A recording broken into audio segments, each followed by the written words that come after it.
Okay, YouTube, it's Paul with Bates Outdoor Adventures, and I got Beverly here, my wife, and my faithful companion Daisy. She's been with us now for about 3 years, and we've just enjoyed her. She's just a special treat that we ended up with in life right now. So, again, I want to go over the 6 things that made it really comfortable living in your RV. I think there's a big difference between living in your RV and RVing, and we were living in our RV for 5 years, and we've also did it in a Class A motorhome, a fifth wheel, and we did it on a troller. Those are the main boats that we lived on, and RVs. And we did that for, we probably have about 7 years total. And we lived in our trailer, the one we came back from St. George in, for about 5 years. So we've learned a little. So in owning the 21 RVs that we have, you get to learn what to do. And we learned. We learned a lot of things about it. So we want to help you guys. And we hope you enjoy your RVing.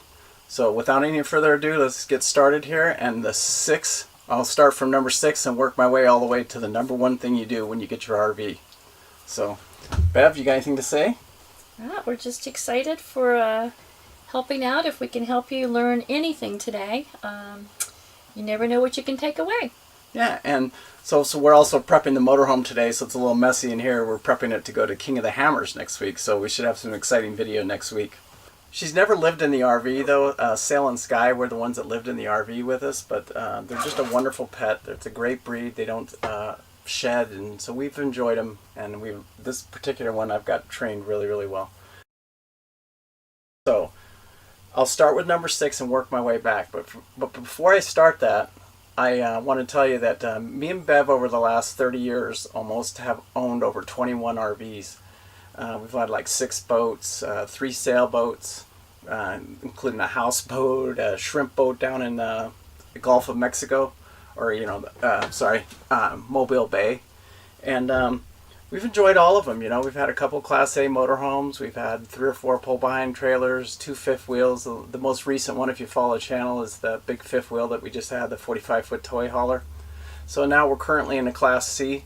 But we've had everything from a sliding camper, which we absolutely love that thing. We took it all the way from coast to coast, and it was just a great time. All of them were. Even some of our smaller boats, we've enjoyed them. But when we left LA, we were living in our 34-foot CHB trawler, and it was time. My job come. We were getting low on money, and it was time to move to St. George, and we had to make a decision, and they wouldn't accept dogs anywhere, so it was a big deal to us. So we said, well, why don't we just get an RV and live in it? So when we were living in that RV, we learned some things. We lived in it for 5 years, and some of these we didn't even get into until the very end, and it was, I wish I had known this. If I had known some of these things, I would have done them sooner.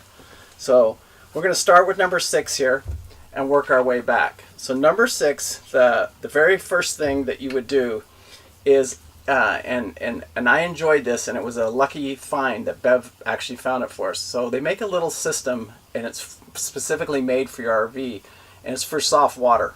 Didn't even know it existed. I personally did not even know it existed. But somebody was leaving the park, and they asked Bev, hey, what do you want? Would you want to buy this little system off me? I think they charged us $100, and they gave us a set of staircase and that soft water system. Huge. If I was living in my RV, I would make sure that I had one hooked up to the RV all the time. And it's a little bit of maintenance. Yes. And it was every week you had to rejuvenate it, basically. And it was a lot of work, but it was definitely worth the money. So, and worth the time and the effort that we put into it. So the next thing, and this is a huge one, was we had a shed with a washer and dryer. So I ended up buying a little Rubbermaid shed, and this is a big one for Bev. Oh yeah, no more laundromat. Yeah, and I bought a little 8x8 Rubbermaid shed, and I'll put a link down below for you. And also I'm going to put these pictures up here in the picture-in-picture on our video here and show you these things as I kind of go through them here. But the shed was huge. I actually set it up, when you get to the trailer there, we had a 30 amp, a 50 amp, and a 15 amp. So I just hooked the shed up to a 50 amp. I just put a little breaker box in there, and then I hooked my plumbing up just like it was another RV, and I just wired my hose off. It was actually a pretty cool setup, Nice. and it was very, very nice, and it worked out very, very well. It didn't have hot water in it, but that really wasn't that big of a deal. It really didn't make that much difference. Cold water wash is just as good. Yeah, it really was, and we never had a problem with it. So, and it was huge for Bev. She didn't have to go. Now she could go to work. She could do this. We got this a little later. It's probably about 2 years, two and a half years. years. Done it sooner. Yeah. I had begged for it sooner. Plus, it gives extra storage for clothes. You could store. We had a rod in there and shelving and stuff, so it gave a lot of extra storage for things you couldn't fit, or things you wanted to transfer seasonal clothes out, winter clothes, summer clothes. You could switch it out. Now, again, if I was going back to living in the RV, I would absolutely, it'd be the first thing I would, it would be up there on my top. Like I said, all 6 of these things are, to me, as equally as important. If I'm going back to living in my RV, they're what I'm going to have in my RV spot. So, washer and dryer, huge. It's right up there. Number 4, this is I would almost pre-plan this, which we already pretty much have all this stuff already from living in these RVs in the past, but is auxiliary heat and air. You've got to have it. Even when you have double airs in Vegas, when we moved in, we were living in our Class A motorhome. We had 50 amp with 2 airs on that one, and it was still warm in there in the heat of the day, and it would have been nice to have that third AC down low to help cool that thing. So, and it's just little, it's not even a window air. I use the inside portable air conditioners, and then I just vented them out of a window, and I had it all set up in our back bedroom. It took up a little space in the bedroom, but it was definitely worth the time, definitely worth the effort. And I didn't use it 6 months out of the year. It was really only in those extremely hot months when you really only needed it. In my opinion, you really need it when it starts getting over 100 degrees in that RV. You really need the auxiliary air.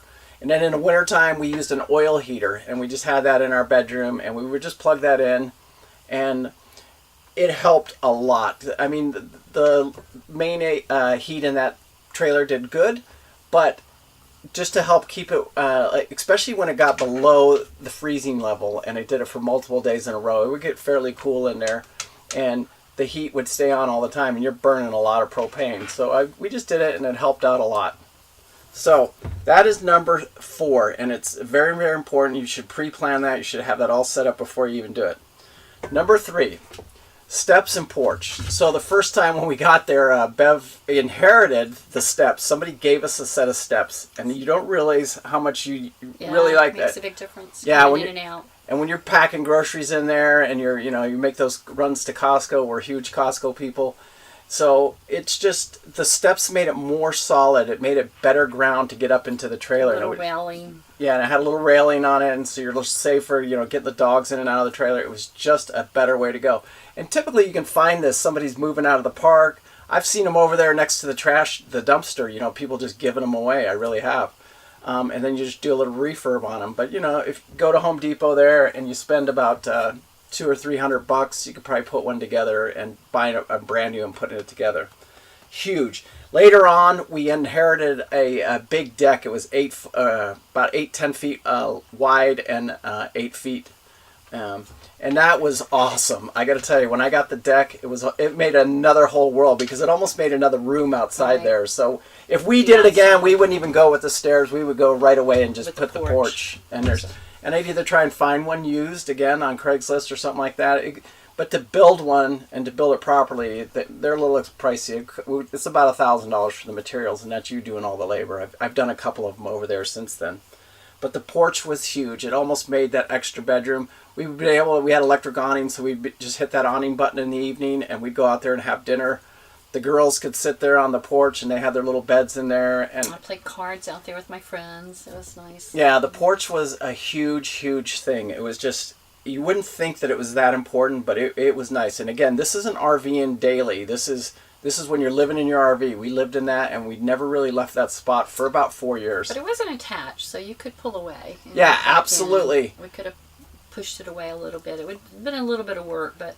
Yeah, and also it breaks down. I could have unscrewed it and taken it with me wherever I wanted to go, but it's a little bit more work than you'd really want to deal with for that. I mean, if you're RVing, I'm not messing with it. But if I'm living in my RV and I'm going to work every day, I'm definitely making we're getting a porch.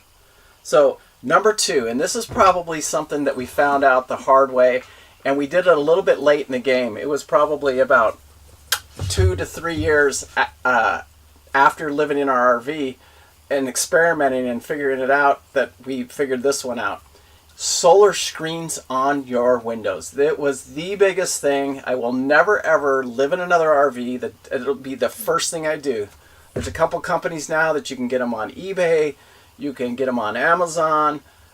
Bev happens to sew, and we happen to have an upholstery sew machine, and she's able to make these things. So it was really super, super nice. And it was, oh my God, it just, in the summertime, it kept the trailer 5 degrees cooler. Yeah, you could touch the window, and you couldn't even feel the heat. Without them, oh, you could feel it. Yes, you could. Even with the shades down. Yeah, it wasn't that it was unbearable, but we're just saying it made a huge difference. It kept that trailer. The AC didn't have to work as hard, and we didn't have to work as hard to keep it cool. And you didn't have that sun directly beaming in on you. It was just awesome. It was the number one thing I do. And another thing that was just a benefit that we didn't even realize when we were doing this was the condensation. And that is something that drove me crazy living in the RV, because in the wintertime it would get bad. There would be moisture, and it would literally be dripping down the walls, and we'd have to get up in the morning with towels and wipe out all the windows and all the seals and everything like that to get the moisture out of there. And that cut that down by 3/4 at least. It was a huge, huge benefit. So it kept the trailer warmer in the winter.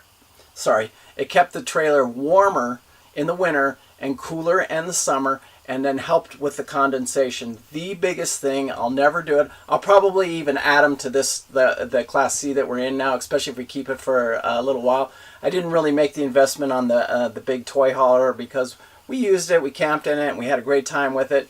But we were never planned on living in it. And we don't plan on living in this one, but we do a lot of off-road camping. And I'm going to keep this one for a while, so it may be something that we do. But we also don't really camp in the extreme temperatures in this thing. Like if we know it's going to be 18 degrees outside there, we're not going camping. Then we can sit at home that weekend. And same thing in the heat. We're not really camping in the big heat. We're up in the mountains and stuff like that. So it's not that big of a deal. But we probably will add them to a couple of these side windows on this one right here. The biggest thing we did, it was by far, I could put this at number 1 easily, but it gets number 2 because the first thing you do when you get to the RV park and you're living in your RV is you call your local propane dealer and you get a 50-gallon tank delivered. And it's super easy, super cheap. You pay a small fee per month to rent the tank. I think our company charged us, B&L charged us $10 a month, and then they would come by and fill the tank for you, and you never had to mess with it. So it was an awesome thing. We never ran out of propane Okay, YouTube. So we're gonna finish this video. It's like I said, it's Paul and Bev with Bates Outdoor Adventures, and we have goals. And we have plans, and we'd like to build this YouTube channel and actually retire with it a little bit. Maybe go out and enjoy it. I'd love to take it. My goal is when I'm 59 years old to jump in the RV, never have to work or dance for the man again, take Daisy and go hit every UTV park in the entire country and hit these events and just enjoy it. Try and enjoy the last few years that we have that we're able to do that. As we get older, you know, things get harder and tougher. So it's our goal right now to do that. So we do a lot of these videos. We have a lot of RVing experience.